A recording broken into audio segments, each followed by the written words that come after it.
Okay, do you have one of the old-fashioned toothbrushes, get a little workout, or you got an electric one? Are there pros and cons to both, right? I mean, should you throw down the money for an electric? We got Louise Goodman. She's a retired dental hygienist here this morning to compare hand brushing to electronic toothbrushing. And if you had to pick one, which one would you pick? I can't pick just one. You can't pick just one. No, it's very hard to do that. Yeah. They're both good, and it's a personal preference. Do you like to drive an automatic car or a manual shift? Oh, that's a good comparison, okay. right. So let me tell you, a lot of people do buy the battery-powered. Okay. These are actually not battery-powered. These are rechargeable. Right. Okay. So I do want to tell you, before I get started, there are three kinds of toothbrushes. Okay.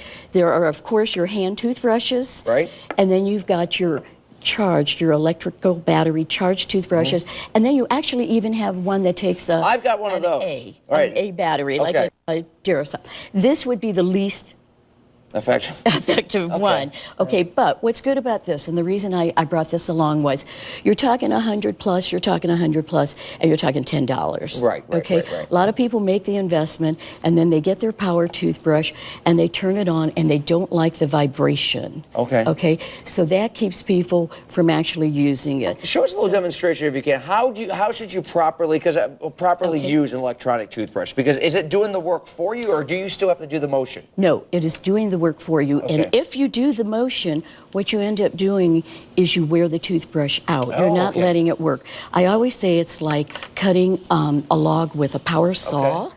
And what you do, you turn the saw on and you let the saw work, and it does the work for you. You don't go back and forth and back and forth. You let the saw go back and forth, and you're just guiding it. When you use a power toothbrush, if you decide you're going to push it around, it is not going to work. These are designed to do the work for you, sort of like a power, let's say, food processor. Right. Now, the manual, you do the motion, correct? Yes, but Obviously. if you do the motion correctly, it's just as effective. If you don't do it correctly, then you're not going to get the benefit. Which one is better? I can't tell you. These are wonderful for people who use them correctly. These are just as good if you use it correctly. But if you don't, then once again, you're going to use something that's worn out. You see a lot of times when you buy like the manuals when it's medium, soft, hard. How do you know? Is it for preference, or does one do better? No.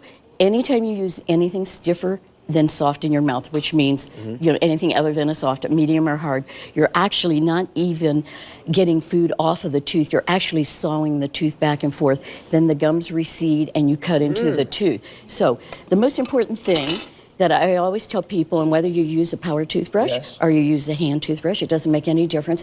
Teeth are just like dishes. If you don't brush them properly, you go to bed without brushing. You wake up in the morning with everything you've eaten yesterday. You have your eggs and your skyline chili and your peanut butter and jelly. So the most wine and coffee.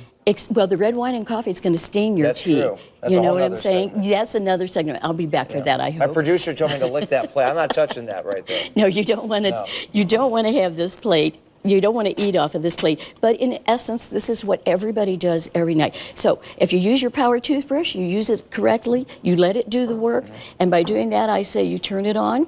Whether you use this one, which goes back and forth, or this one all around, all you do is place it on the tooth, count for 5 seconds, go to the next tooth, go to the next tooth, go to the next tooth, continue moving it, but you don't push it. You're just guiding it around the mouth. Great information, Louise. We're out of time, as always. I know. We could do 2 hours on teeth. Well, at least. But no, it's great information there. I'm going to go to break here, but I've heard you sing Happy Birthday song. How long should you do it for? That does it. That's a 2 minute. 2 minutes? Depending how fast you sing. Okay. But the most important thing is you do have to change the brush heads. This is going to cost more than this. Hey, good stuff. Keep smiling. We're back with a check of your First Alert forecast coming up. But don't forget...